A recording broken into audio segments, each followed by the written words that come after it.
Hi friends, super Sunday. ಈ ದಿನ 2 ವಿಜಯಗಳು ನಮ್ಮದಾಗಿವೆ ಅಂತ ಹೇಳ್ಕೋಬೇಕು. ಮೊದಲೇದು ರಣಜಿ ಪಂದ್ಯದಲ್ಲಿ ಕರ್ನಾಟಕ ಉತ್ತರಾಖಂಡ ಟಾಸ್ ಗೆದ್ದು ಕರ್ನಾಟಕಕ್ಕೆ ಬ್ಯಾಟಿಂಗ್ ಆಯ್ಕೆ ಮಾಡಲು ಅವಕಾಶ ನೀಡ್ತೈತಿ. ಕರ್ನಾಟಕದವರು ದಿನದಂತ್ಯಕ್ಕೆ ಕೇವಲ 2 ವಿಕೆಟ್ನಷ್ಟಕ್ಕೆ 355 ರನ್. KL ರಾಹುಲ್ ಆಪತ್ತು ಕ್ವಾರ್ಟರ್ ಫೈನಲಲ್ಲೂ ಸೆಂಚುರಿ, ಸೆಮಿಫೈನಲಲ್ಲೂ 141. ಇವತ್ತಿನ ಅವ್ರ ಆಟ ನೋಡಬೇಕಾದ್ರೆ ವಿಶ್ವಕಪ್ T20ಗೆ ಅವ್ರನ್ನ ಆಯ್ಕೆ ಮಾಡದಿರೋ ಸಿಟ್ಟನ್ನು ಇಲ್ಲಿ ತೋರಿಸಿದ್ದಾರೆ ಅಂತ ಹೇಳ್ತಾರೆ. 5 ಸಿಕ್ಸ್ ಹೊಡೆದಿದ್ದಾರೆ, 11 4 ಹೊಡೆದಿದ್ದಾರೆ. 211 ಬಾಲಲ್ಲಿ 141ಕ್ಕೆ ಔಟ್ ಆಗ್ತಾರೆ. ಇನ್ನೊಬ್ಬ ಪಡಿಕಲ್ ಅವರು 148 ರನ್ ಅಜೇಯವಾಗಿ ಉಳಿತಾರೆ. 16 4 2 ಸಿಕ್ಸ್ ಹೊಡಿತಾರೆ. 225 ಬಾಲ್ ಆಡಿರ್ತಾರೆ. ಮತ್ತು ಇನ್ನೊಬ್ಬರು ಕರಣ್ ನಾಯರ್ ಅವರು 37 ರನ್ ಅಜೇಯವಾಗಿ ಉಳಿದ್ದಾರೆ. ದಿನದಂತ್ಯಕ್ಕೆ 355ಕ್ಕೆ 2 ವಿಕೆಟು 90 ಓವರ್ಗಳಲ್ಲಿ. ರಾವತ್ ಅವರು ಬಿದ್ದಂತೆ 2 ವಿಕೆಟ್ ಪಡಿತಾರೆ. ಯಾಕಂದರೆ ನಾವು ನೆಗ್ಲೆಕ್ಟ್ ಮಾಡುವಂಗಿಲ್ಲ. ಉತ್ತಮ ಸ್ಥಿತಿ, ಯಾಕಂದರೆ 300 ಹೊಡೆದವರು ಇದ್ದಾರೆ ಉತ್ತರಾಖಂಡ ತಂಡದಲ್ಲಿ. ಮೊದಲೇ ವಿನ್ನಿಂಗ್ಸು ನಮಗೆ ಲೀಡ್ ಸಿಕ್ಕರೆ ಸಾಕು, ಫೈನಲ್ ಹಾದಿ ಸುಗಮ ಆಗುತ್ತೆ. ಹಾಗಾಗಿ ನಾಳೆ ದಿನಪೂರ್ತಿ ಆಡಿದರೂ ಏನೂ ಪರವಾಗಿಲ್ಲ. ಇನ್ನೊಂದು T20 ಪಂದ್ಯದಲ್ಲಿ ಆಸ್ಟ್ರೇಲಿಯಾದ ವುಮನ್ ತಂಡ ಮೊದಲು ಸಿಡ್ನಿಯಲ್ಲಿ ನಡೆದಂಥ ಪಂದ್ಯದಲ್ಲಿ ಮೊದಲು ಬ್ಯಾಟಿಂಗ್ ಆಡಿ ಕೇವಲ 133ಕ್ಕೆ ಆಲ್ಔಟ್ ಆಗ್ತಾರೆ. ಜಾರ್ಜ್ ಅವರು ಕೇವಲ 30 ರನ್ ಹೈಯೆಸ್ಟ್ ಅವರು ಆಸ್ಟ್ರೇಲಿಯಾ ಪರವಾಗಿ. ಭಾರತದ ಪರವಾಗಿ ಅರುಂಧತಿ ರೆಡ್ಡಿ ಅವರು 4 ವಿಕೆಟ್ 22 ರನ್ಗೆ.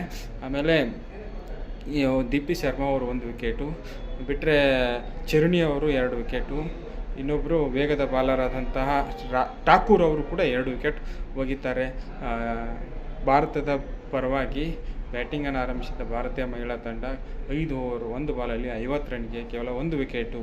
ಶಫಾಲಿ ವರ್ಮಾ ಅವರು ಬಿರುಸಿನ 21 2 ಸಿಕ್ಸ್ ಹೊಡೆದು ಔಟ್ ಆದರೆ ಸ್ಮೃತಿ ಮಂದನಾ ಅವರು 16 ರನ್ ಅಜೇಯ. 3 ಬಾಲಲ್ಲಿ ಆಡಿದಂಥ 3 ಬಾಲಲ್ಲಿ 2 4 ಹೊಡೆದಂಥ 9 ರನ್ ರೂಢಿಗಾಸ್ ಅವರು ಅಜೇಯ ಉಳಿತಾರೆ. ಮಳೆ ಆಗಿರೋದರಿಂದ DLS ಪ್ರಕಾರ ಭಾರತ ತಂಡಕ್ಕೆ 21 ರನ್ಗಳ ಗೆಲುವಿನೊಂದಿಗೆ ಸರಣಿಯಲ್ಲಿ 1-0 ಲೀಡ್ ಪಡ್ಕೊಂಡಿದೆ ಭಾರತೀಯ ಮಹಿಳಾ ತಂಡ. ಅದು ಅಲ್ಲದೆ ಈ ಪಂದ್ಯದಲ್ಲಿ ಸುಜಿ ಬೆಟ್ಸ್ ಅವರ ದಾಖಲೆಯನ್ನು ಸರಿಗಟ್ತಾರೆ.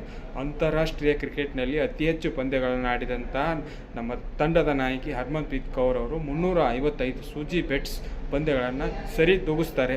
ಅದು ಅಲ್ಲದೆ ಈ ದಿನ ಪ್ರೇಮ್ದಾಸ್ ಕ್ರೀಡಾಂಗಣದಲ್ಲಿ ಶ್ರೀಲಂಕಾದ ಕೊಲಂಬೋದಲ್ಲಿ ಭಾರತ ಮತ್ತು ಪಾಕಿಸ್ತಾನ ತಂಡ T20 ವಿಶ್ವಕಪ್ ಪಂದ್ಯ ನಡೆಯಲಿದ್ದು, ಮಳೆ ದೇವರಲ್ಲಿ ಕೈಕೋತೀನಿ. ಶಿವರಾತ್ರಿ ಹಬ್ಬದ ಶಿವನಲ್ಲಿ ನಾನು ಕೇಳ್ಕೊಳ್ಳೋದೇನೆಂದರೆ ಇವತ್ತು ಮಳೆ ಆಗಬಾರ್ದು. ಭಾರತ ಪಾಕಿಸ್ತಾನ ಪಂದ್ಯ ನಡೀಬೇಕು. T20ಯಲ್ಲಿ ಇದುವರೆಗೆ ನಾವು 7 ಗೆದ್ದರೆ ಅವ್ರು ಕೇವಲ 1 ಗೆದ್ದಿದ್ದಾರೆ. ಅದು 2021 ಕೊಹ್ಲಿ ನಾಯಕತ್ವದಲ್ಲಿ 150 ರನ್ ಓವರ್ ಹೊಡಿತಾರೆ. ಕೊಹ್ಲಿ 57 ಅವತ್ತು ಔಟ್ ಆಗ್ತಾರೆ. ಅವರು 10 ವಿಕೆಟ್ಲೆ ಗೆಲ್ತಾರೆ. ಬಾಬರು ಇನ್ನೊಬ್ಬರು ಕೀಪರ್ ಅವರು ಇಬ್ಬರು ಅರ್ಧಶತಕ ಗಳಿಸಿ ಅದೊಂದು ಸೋಲನ್ನು ಇನ್ನೂವರೆಗೂ ಮರೆಯೋಕ್ಕಾಗಿಲ್ಲ. ಇವತ್ತು 8-1 ಆಗುತ್ತೆ. ಅಭಿಷೇಕ್ ಶರ್ಮಾ ಅವರು ಉತ್ತಮ ಪ್ರಾರಂಭ ವಹಿಸಲಿ ಅಂತ ನಾನು ವಿಡಿಯೋ ಮುಗಿಸ್ತಾ ಇದ್ದೀನಿ. ಜೈ ಹಿಂದ್.